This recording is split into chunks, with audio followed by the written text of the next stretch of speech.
Hi அஸ்லாம் வலைக்கம். Welcome to babies gallery. இன்றைக்கி நம்ம ஒரு ஹெல்த்தியான தோசை தான் ரெடி பண்ண போகிறோம். அதுக்கு 2 கப்பு புழுங்கரிசி எடுத்துக்கோங்க. கம்பு கேழ்வரகு அது 1 கப்பு எடுத்துக்கோங்க. கருப்பு கொண்டக்கடலை அது 1 கப்பு எடுத்துக்கோங்க. கருப்பு உளுந்து முழு உளுந்தே எடுத்துக்கோங்க. அதில் தான் நல்ல சத்து இருக்குது, பெனிஃபிட் இருக்குது. தோலோடு 1 கப் எடுத்துக்கோங்க. அதுக்கு வெந்தயம் எடுத்துக்கோங்க. வெந்தயம் வந்து 1 டீஸ்பூன் எடுத்துக்கிட்டால் போதும். இது நல்ல ஒரு ஹெல்த்தியான தோசை தான் நம்ம ரெடி பண்ண போகிறோம். இது ஒரு 2 மணி நேரம் ஊறட்டும்.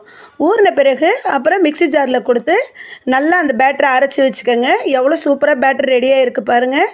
அரைச்சி ஒரு மணி நேரம் 2 மணி நேரம் இருக்கட்டும். புளிக்கும் போது தான் நல்லாயிருக்கும், தோசை நல்லாயிருக்கும். இது இட்லியாகவும் ஊற்றலாம், நம்ம தோசையாகவும் ரெடி பண்ணிக்கலாம்.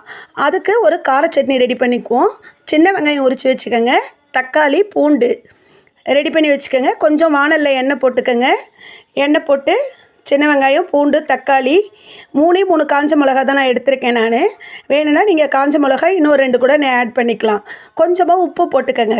போட்டு நல்லா வதக்கி விட்டுக்கோங்க.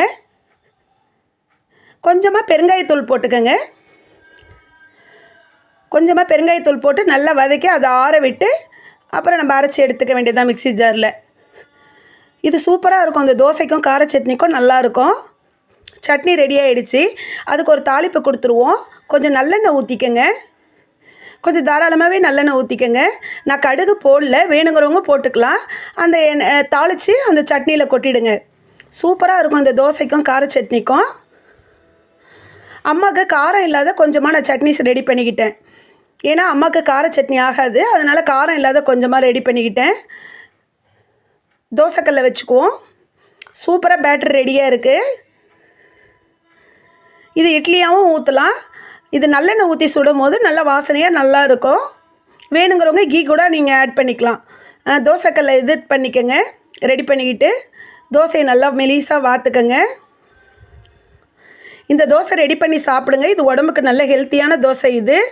இது மில்லட் தோசைன்னு சொல்லலாம்.